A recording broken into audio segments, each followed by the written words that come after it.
السلام عليكم. كيف العادة لايك اشتراك تفعيل جرس التنبيهات. يلا ناخذ واحد نظرة على العناوين وندوزو التفاصيل.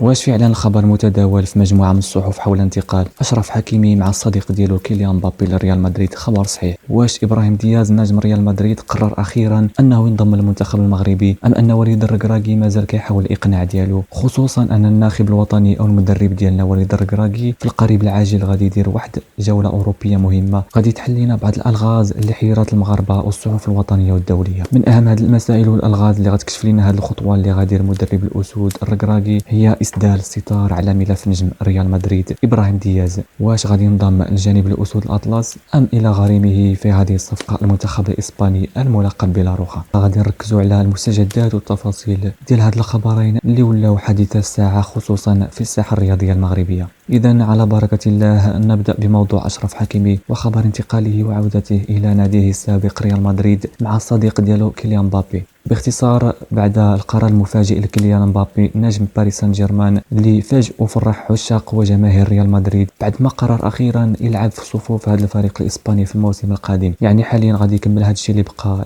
ليه في الموسم الحالي مع باريس سان جيرمان، وبدايه الخطوه ديالو مع الريال غادي تكون على حسب داك الشيء اللي قالت شبكه RMC الفرنسيه غادي تكون في موسم الانتقال الصيفيه المقبله. فالصحف المغربيه والمحللين اللي كيعمروا في مواقع التواصل الاجتماعي كيروجوا الخبر ديال الانتقال اشرف حكيمي كذلك مع الصديق ديالو مبابي بواحد الطريقه استفزتني شويه، وبغيت ندوي على هذا الموضوع في هذه القناه، حيت للاسف كنشوف بعض الناس بعض المغاربه تيقوا هذا الخبر وبداو كيروجوا ليه في الصفحات ديالهم، وللاسف المتابعين ديال هذه الصفحات كذلك متيقين الخبر، وهذا الشيء لاحظتوه في التعليقات ديالهم على المنشورات في هذه الصفحات. فكيف العاده الاخوه المغاربه بحال هذه الاخبار الزائفه اللي ما عندهاش مصدر موثوق كتبقى استهلاك اعلامي، فاحنا مولفين بحال هذه الاخبار اللي كثير الراي العام وكتلقى تفاعل كبير من طرف الجمهور. كيحاولوا الصحف والمواقع الاخباريه وكذلك الصفحات في مواقع التواصل الاجتماعي انها تستغل بعض المناسبات باش يركبوا في الموجه ويستغلوا مثل هذه المناسبات ديال انتقال مبابي للريال باش ينشروا اخبار مغلوطه اللي غتخلي الجمهور متحمس وتيقهم، وبالتالي يولي هذا الخبر قضيه راي عام. والهدف الوحيد ديالهم من هذا الشيء كامل هو الحصول على الزيارات وبروا الصفحات ديالهم ويحصلوا على التفاعلات ديال الناس. فصحيفه 11 مونديال الفرنسيه المعروفه نشرت واحد التقرير وفتحت ملف جديد للعقد ديال اشرف حكيمي من طرف نادي باريس سان جيرمان. فحكيمي كيشكل واحد الاهميه كبيره وواحد الاضافه في المركز ديالو بالنسبه للنادي الباريسي، فبالتالي المدرب وكذلك الاداره كيحاولوا يحافظوا على تمديد عقد اشرف حكيمي، كيديروا مفاوضات مع وكيل الاعمال ديالو حيت فعلا النادي محتاج المزيد من الاستفاده من مهارات النجم المغربي. اذا هذا الشيء اللي كاين فيما يخص هذا الخبر والضجه الاعلاميه حول عوده حكيمي الى ريال مدريد. دابا ندوزو الخبر الثاني المتعلق بابراهيم دياز ومستجدات اللي كتخص مساله التمثيل ديالو المنتخب المغربي. فحاليا ابراهيم دياز كيعيش واحد الضغط من طرف الاتحاد الاسباني والصحافه الاسبانيه، وذلك بعد القرار ديال وليد الركراكي للزياره ديالو لاسبانيا باش انه يدير الاجتماع وواحد اللقاء بينه وبين دياز باش يناقشوا هذا الموضوع ديال القرار النهائي، واش فعلا غادي يختار الانضمام من صفوف اسود الاطلس ولا غادي يخيب الامل ديال المغاربه.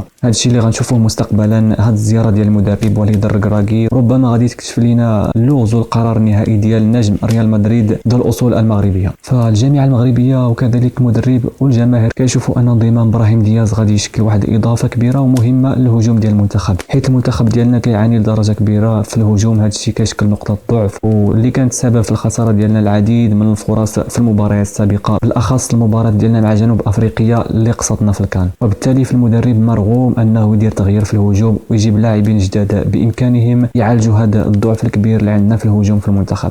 كنشكركم اخواني على المتابعه ديالكم، كنحييكم، ترقبونا في الفيديوهات القادمه مع مستجدات المنتخب المغربي واللاعبين المغاربه. نتمنى تشرفونا بزر الاعجاب بالاشتراكات ديالكم وتفعيل جرس التنبيهات باش توصلوا بالجديد.